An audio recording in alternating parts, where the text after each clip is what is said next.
तो CSIR के द्वारा एक मेजर अनाउंसमेंट की गई है। इन्होंने कहा है कि डाई मिथाइल ईथर टेक्नोलॉजी बनके तैयार हो चुकी है जो कि LPG को रिप्लेस करेगी और इसके लिए कोई नए इंफ्रास्ट्रक्चर बनाने की जरूरत नहीं है। जो एग्जिस्टिंग इंफ्रास्ट्रक्चर है उनका ही प्रयोग किया जाएगा। ये अनाउंसमेंट तब हुई है जब भारत LPG क्राइसिस से जूझ रहा था। तो एग्जैक्टली यहाँ पर क्या हुआ है, थोड़ा सा उसे समझने का प्रयास करते हैं। भारत के अंदर अगर मैं लिक्विफाइड पेट्रोलियम गैस की बात करूँ तो इसे एज अ कुकिंग गैस कहा जाता है, क्योंकि भारत के अंदर जो कुकिंग होती है, खाना वगैरह बनता है, जो सिलेंडर्स होते हैं उनके अंदर ये LPG का प्रयोग जो है वो किया जाता है। भारत की जो टोटल कंजप्शन है उसका 80% इंडिया इंपोर्ट करता है, यानी कि लगभग 21 मिलियन टन हम लोगों ने 2024 के अंदर LPG का इंपोर्ट किया था। और आप सब लोग जानते हो ये जो LPG का इंपोर्ट है उसका 90% जो है वो स्ट्रेट ऑफ हॉर्मूज से आता है और इस समय पे स्ट्रेट ऑफ हॉर्मूज जो है वो बंद कर दिया गया है। हालांकि भारत को यहाँ पर सेफ पैसेज दिया जा चुका है, बट इंश्योरेंस कॉस्ट जो है शिपिंग की वो काफ़ी ज़्यादा है। ऐसी कंडीशन में LPG के प्राइसेस भी बढ़ रहे हैं और जो LPG का इंपोर्ट है वो इस समय पे थोड़ा खतरे में देखने को मिल रहा था।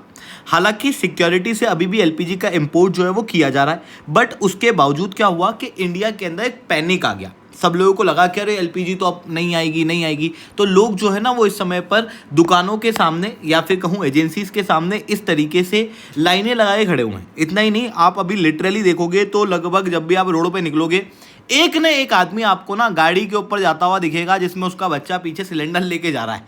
कभी भी आप निकल जाओ, इस तरीके से सिलेंडर की मारामारी जो है वो इस समय पे देखने को मिल रही है।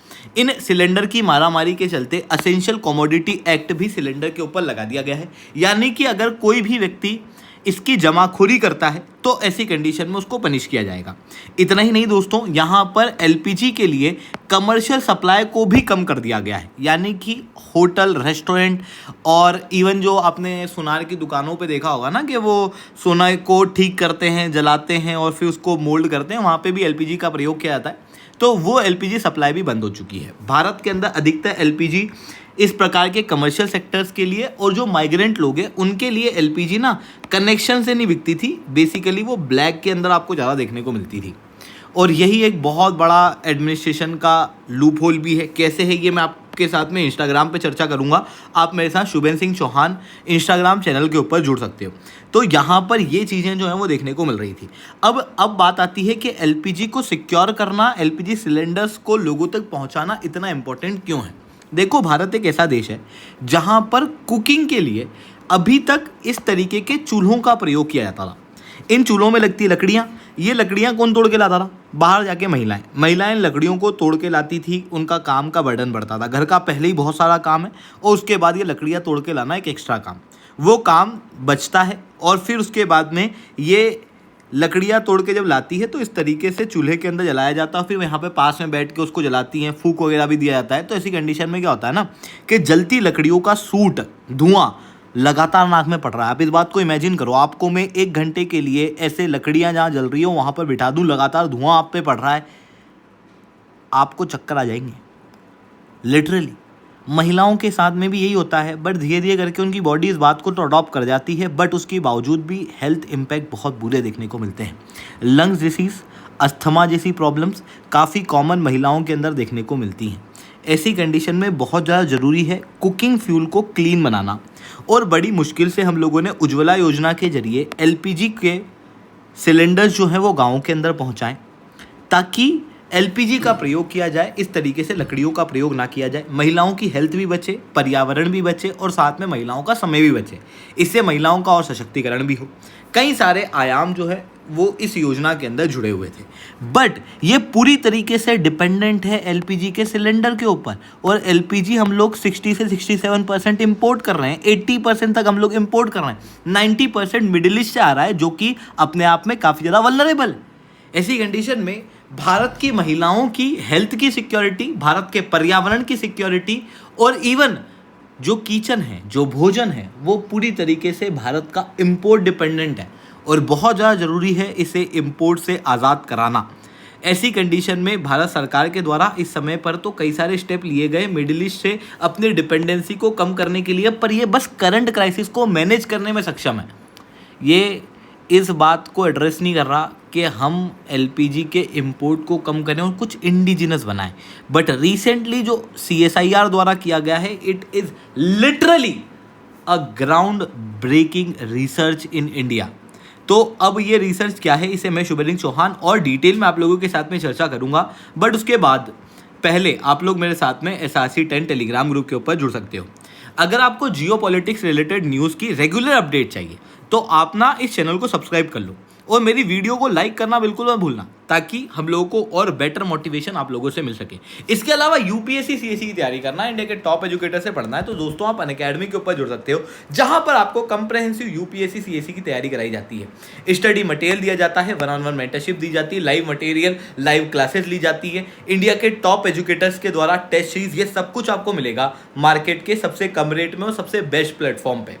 अनअकैडमी की क्वालिटी उसके रिजल्ट से बोलती है। यूपीएससी सीएससी 2025 के अंदर लगभग 585 सिलेक्शन अनअकैडमी से हुए। टॉप 10 में 8 बच्चे, टॉप 50 में 32 बच्चे और टॉप 100 के अंदर 65 बच्चे अनअकैडमी से देखने को मिले। इतना ही नहीं दोस्तों, यहाँ पर आप क्लियरली देख सकते हो अनअकैडमी के जो रेट्स हैं वो काफ़ी कम हैं, बट उसके बावजूद भी आप अगर मेरी वीडियो देखते हो तो आप लोगों के लिए एक स्पेशल ऑफर है। आप SRC10 कोड लगा देना जब आप सब्सक्रिप्शन लो, तो उसके बाद आपको 60% तक का डिस्काउंट मिलेगा। साथ में सब्सक्रिप्शन के अंदर जो वैलिडिटी है वो भी आप लोगों की डबल हो जाएगी। चलिए दोस्तों, समझने का प्रयास करते हैं यहाँ पे क्या हुआ है। रिसेंटली CSIR के द्वारा LPG को रिप्लेस करने के लिए डाई मिथाइल ईथर की बात यहाँ पर की है, जो कि एक काफ़ी बेहतर फ्यूल है और लिटरली LPG को रिप्लेस कर सकता है। अब किसी भी फ्यूल को अगर रिप्लेस करना है तो किस प्रकार का फ्यूल होना चाहिए, उसके कुछ मापदंड होते हैं। सबसे पहली चीज़ तो ये होना चाहिए कि जो फ्यूल है उसकी थर्मल कैपेसिटी लगभग बराबर की होना चाहिए, मतलब वो जलने में उतनी एनर्जी जनरेट कर सके जितनी कि एग्जिस्टिंग फ्यूल कर रहा हो। दूसरा, वो पर्यावरण को कम हार्म करना चाहिए अभी वाले फ्यूल से, तभी तो हम रिप्लेस करेंगे। तीसरा और सबसे इम्पॉर्टेंट, इंफ्रास्ट्रक्चर में चेंज नहीं होना चाहिए। जैसे अगर ऑयल है, ऑयल हम लोग यूज़ कर रहे हैं, ऑयल को चेंज करके अगर हम नया फ्यूल लेके आना चाहते हैं तो वो इस तरीके का होना चाहिए कि हमारी गाड़ियों पे असर ना डाले, जो एग्जिस्टिंग गाड़ियाँ ना उसके ऊपर असर ना डाले, तभी वो प्रॉपर रूप से उसको रिप्लेस कर पाएगा। तो एग्जिस्टिंग इंफ्रास्ट्रक्चर का प्रयोग जो है वो हो सके नए इंफ्रास्ट्रक्चर बनाने में समस्या ना हो।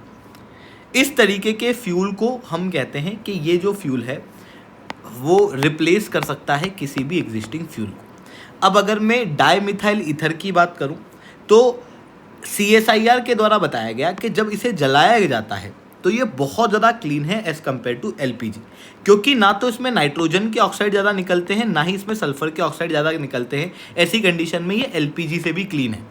दूसरा, इसकी थर्मल पैरिटी जो है वो काफ़ी बेहतर देखने को मिलती है एज़ कम्पेयर टू अभी तक जो LPG हम लोग यूज़ करते थे उसके मुकाबले।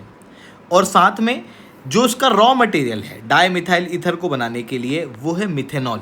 इस मिथेनॉल को बनाया जा सकता है भारत के अंदर जो कोल रिजर्व्स हैं वहाँ से, जो ड्राई बायोमास है उससे, और even carbon capture utilisation scheme के जरिए जो कार्बन कैप्चर किया जाता है उसके जरिए भी इस मिथेनॉल को बनाया जा सकता है। और सबसे इंपॉर्टेंट बात, ये एग्जिस्टिंग इंफ्रास्ट्रक्चर को यूज़ कर सकता है।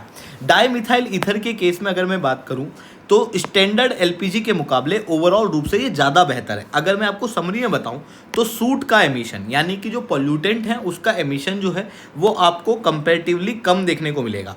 डाई मिथाइल ईथर के केस में नियरली 0 देखने को मिलेगा। और अगर मैं एग्जिस्टिंग LPG के अंदर 8 से 20% डाई मिथाइल ईथर बना दूँ, जिस तरीके से हम पेट्रोल के अंदर इथेनॉल ब्लेंडिंग कर रहे हैं ना उस तरीके से, तो उस केस में भी पॉल्यूशन काफ़ी हद तक कम हो सकता है। थर्मल इफिशिएंसी भी यहाँ पर आपको देखने को मिलेगी कि काफ़ी बेहतर है as compared to existing LPG जो है वो इम्पोर्ट होता है। डाई मिथाइल ईथर जो है वो इंडिया के अंदर खुद बनाया जा सकता है। इंफ्रास्ट्रक्चर के अंदर भी हम लोगों को कोई चेंज करने की ज़रूरत नहीं है अगर हम ब्लेंडिंग वाले मेथड के जरिए जा रहे हैं। तो अगर हम ब्लेंडिंग नहीं कर रहे, अगर हम पूरा डाई मिथाइल ईथर को रिप्लेस कर रहे हैं, तो ऐसी कंडीशन में केवल एक नया बर्नर जो है वो रिसेंटली लॉन्च किया गया है, वो लगाना होगा। मतलब जो गैस होते हैं ना, गैस के ऊपर वो जो बर्नर लगा होता है उस बर्नर को चेंज करना होगा। और बर्नर जो है वो फ्लेक्सी बर्नर होता है। इस फ्लेक्स बर्नर को यहाँ पर यूज़ किया जाए तो ऐसी कंडीशन में आप डाई मिथाइल ईथर को यूज़ कर सकते हो। यानी कि अगर मैं पूरे सिस्टम के अंदर देखूँ तो एग्जिस्टिंग इंफ्रास्ट्रक्चर का यूज़ करके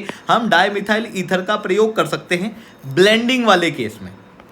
और अगर हम कंप्लीट रूप से LPG को हटाना ही चाहते हैं कि LPG हट जाए, इस सिलेंडर के अंदर मैं डाई मिथाइल ईथर भर दूं, तो ऐसी कंडीशन में केवल बर्नर चेंज करना पड़ेगा, उसके अलावा सारी चीज़ें सेम रहेगी। और इफिशियंसी जो है वो लगभग सेम, इन्वायरमेंट जो है वो बेहतर रहेगा। तो इस तरीके से डाई मिथाइल ईथर जो है वो यहाँ पर देखने को मिल रहा है and it is really a good replacement for LPG. और सबसे अच्छी बात बताऊँ, इसको जो बनाया जाता है वो बनाया जाता है मिथेनॉल से। मिथेनॉल जो है उसको CSIR के एक मेटल ऑक्साइड के कैटालिस्ट के अंदर रखा जाता है और उसके बाद इसको लगभग 10 बार के प्रेशर में रखा जाएगा, तब जाके डाई मिथाइल ईथर बनेगा। ये जो मिथेनॉल है ये कैसे बनता है, तो इस मिथेनॉल को बनाने के लिए कोल रिजर्व्स का प्रयोग, ड्राई बायोमास और कैप्चर्ड कार्बन डाइऑक्साइड का प्रयोग किया जा सकता है और उसके ज़रिए इस तरीके से पूरा हम लोग देख सकते हैं कि डाई मिथाइल ईथर का बनाने का काम जो है वो शुरू हो सकता है। डाई मिथाइल ईथर को 10 बार के प्रेशर के अंदर बनाया जाता है। ऐसी कंडीशन में इसी प्रेशर में आप डायरेक्ट सिलेंडर भी भर सकते हो, मतलब अलग से आपको गैस को प्रेशराइज करने की ज़रूरत नहीं है। और इस पूरी सिस्टम को अगर मैं आपको क्लोजली दिखाऊं तो जो रॉ मटेरियल है वो इंडिया में बन सकता है, कन्वर्जन जो है वो CSIR के मेटल ऑक्साइड के जरिए हो सकता है जो कि भी इंडिया में है।